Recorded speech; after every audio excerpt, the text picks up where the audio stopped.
લા કેમ ભાઈ હું છું? એટલે ભાઈ જો ને આ પેટ્રોલ ખૂટી ગયું. હા હા. આથી આમ તમને ખબર કે કેટલો પેટ્રોલ પંપ આખો છે? પેટ્રોલ પંપ તો 4-5 કિલોમીટર આગો છે.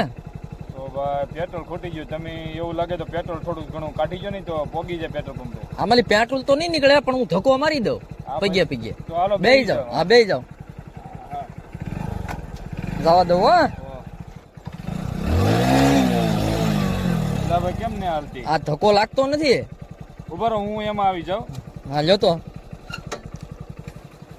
મને ધક્કો મારતા આવડતું નથી. તમે મરી ગયો તો લ્યો તો. આવજો આવજો મારો મારો મારો મારો. એ ભાઈ એ માગી છે ભાઈ.